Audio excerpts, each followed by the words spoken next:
Challenge, risk without reward. Can you spot and avoid due diligence? There's mistakes in real estate and digital real estate. Everyone seems to fall for it, just knowing that the money is in the research. When it comes to making smart investments, my friends, I don't care if it's regular physical real estate or digital real estate, due diligence is key.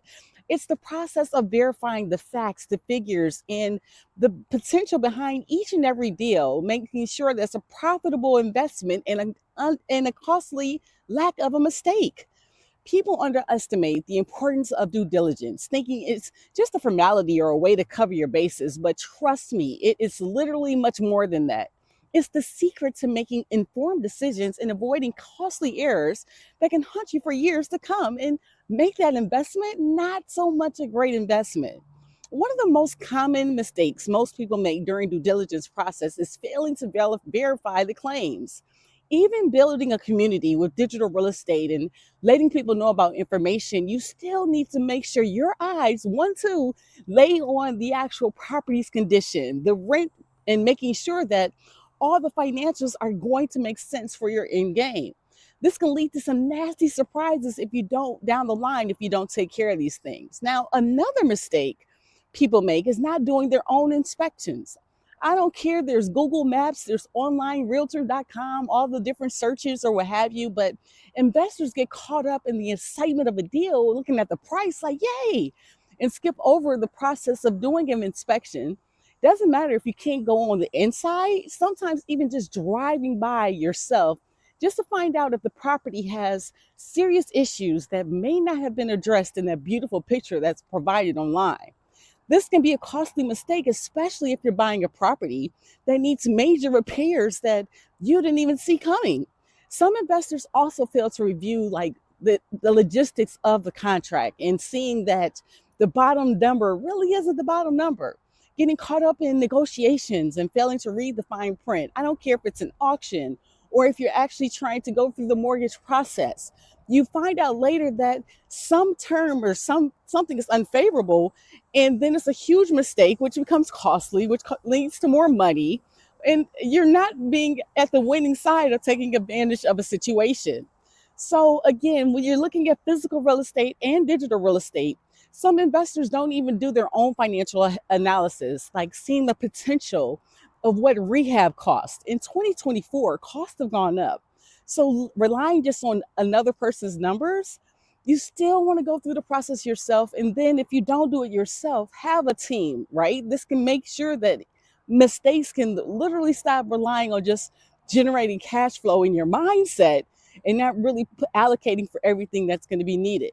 So let's take a closer look at some of these mistakes and how they can impact your investment outcomes. Like even building a digital real estate community with all the different information provided for you, it still can be some things that have nasty surprises down the line.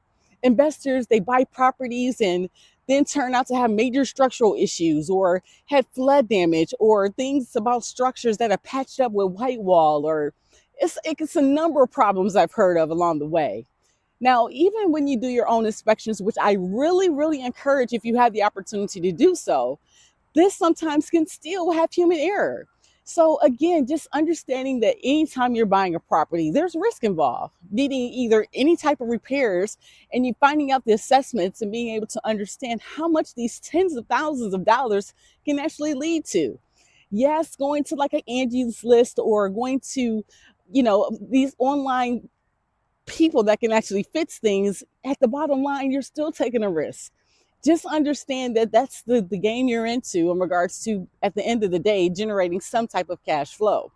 So failing to review contracts and taking on these consequences, investors get themselves in a whirl and get caught up in excitement, I'm telling you, of the deals and unfavorable terms and sometimes a bad contract.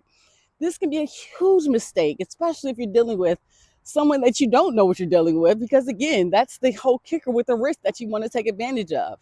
And finally, not doing your own financial analysis and looking at some of the major mistakes for rehab, seen it, been there, and relying on other people's financials that only is the starter for your actual research. Don't depend on anyone but you. So, I mean, you can literally hit rock bottom and look at someone's task record. But again, to generate cash flow, The most critical insight is just to do your research. Take these attempts to try to avoid these mistakes. So, in my opinion, honestly, due diligence, it's a healthy dose of skepticism, and it literally helps out in regards to when you're making purchases. But just don't take anything at face value, and always try to do your own independent research and verification as much as possible. Another critical insight is building a community of people that you trust. I'm speaking of a team of professionals like lawyers and accountants and inspectors and people like Adrienne Mays with Mortgage Consulting, just to be able to help you vet the property and ensure that everything checks out. But again, human error is something that you really can't account for. But don't be afraid to invest in things. I mean, everything comes at risk, but I've seen investors get caught up in the excitement of deals, push forward, and then I've seen people come out on top and then sometimes not so much. But again, at the end of the day, being able to take a mistake sometimes, that's how you have to, the first attempt in learning is making sure that these issues sometimes don't affect you at the end of the game. So doing your due diligence, my friends, day 110 of the billionaire journey of Adrienne Mays, wanting to help you with those common mistakes that can lead to costly mistakes. But by doing your own independent research, verifying the different claims, and having a team of professionals in a place in the community of like minds that you can trust, this will help you make these informed decisions in avoiding costly mistakes. Like I said, day 110 in the billionaire journey of Adrienne Mays. Keep going.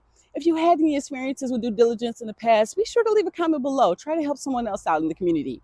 Real estate investing, digital real estate investing, it all comes at a risk. But again, taking advantage of these different things that helps you build that billionaire brand that you're looking to be in the future. Be sure to check out more tips, videos as we keep grinding. I can, I will, I must. Being the change because we care, your financial education matters. Let's go. Deuces.